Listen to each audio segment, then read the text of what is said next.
doing?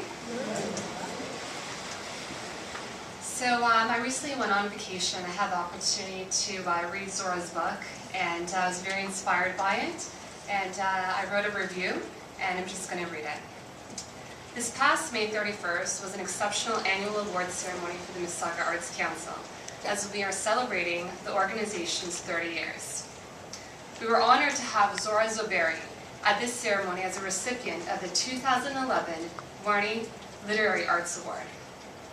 Zohra's new book, True Colors, From the Universe to the Inner Mind, is a beautiful compilation of poems that draw a true depiction of different cultures and life's journeys as experienced by the author herself.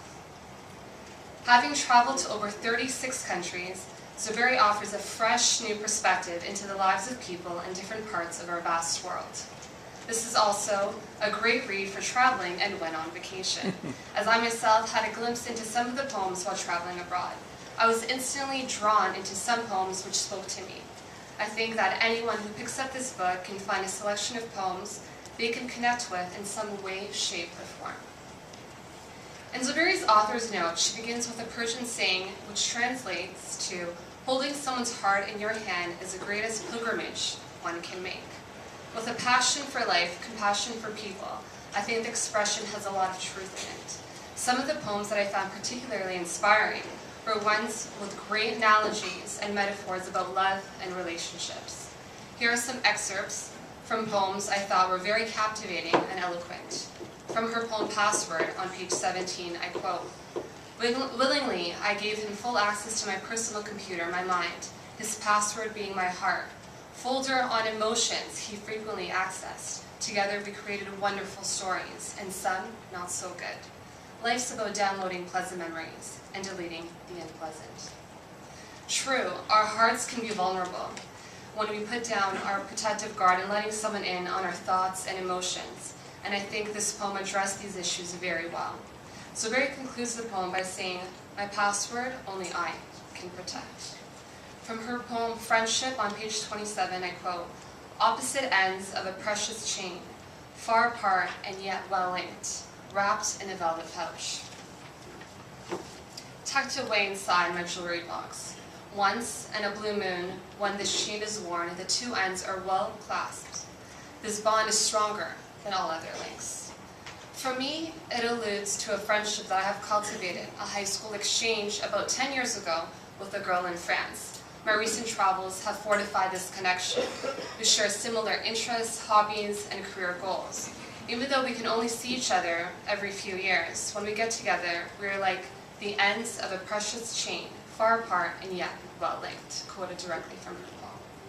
Walking by the beautiful Costa Brava in Spain, I couldn't help but reflect on Zohra's poem, Walking by the Seashore on page 29, and how it's moments like these that we should seize and almost imprint in our mind. This is one of my favorites in the book. Here's another taste. Along the seashore, I walk holding hands with my inner thoughts, my intimate friends, waves surging like desires from within, and after another, breaking upon the shore like my fantasies before fully evolving again and again in constant retreat. Clothed in my inhibitions, apprehensive, reluctant to take a plunge into the ocean of spontaneous pleasures. But why? Powerful words, aren't they? I myself was standing on the stunning beach of Santa Cristina in Blanes, Spain, and hesitated to dive into the beautiful turquoise Mediterranean Sea. But why? Good question. Maybe I had finally come to a point in my life where I should seize spontaneous moments like these and liberate myself of all inhibitions and just take that plunge into a whirlpool of opportunities. On the theme of opportunities brings me to my next poem excerpt from Editing Myself on page 63. I delete the yes and retain a no. Editing myself at this stage is like deleting a beautiful chapter of my life before I begin to write it. The author concludes by saying, "Isn't life but a first draft? We edit as we go along." What a beautiful comparison to how we write the story of our lives. In life, we all have the power to better ourselves and grow as individuals. Whatever opportunities or aspirations they may be, each and every one of us can pick up a pen and start writing the next chapter of our own life. Going through the extensive collections of Zohra's poems can lead to having an epiphany. Sometimes a certain word, phrase, or paragraph has the capacity to trigger an emotion, a feeling, a thought that has been lying just beneath the surface of our conscious mind. Some of Zohra's poems also touch on the effects of technology and its negative impacts on our social lives. Time Theft, on page 80, was so captivating that it was translated into Romanian and recited by a university student on Canada-Romania Friendship Day in 2009. Here's a little insight. Time I could have spent reading by choice, creating by instinct, listening to my favorite lyrics, or simply being lost in my own fantasy world. Whatever your culture, you can find a poem in true colors that will reflect your inner color or passion. Hyphenated Canadian on page 84 can relate to anyone that has immigrated to Canada from a different country.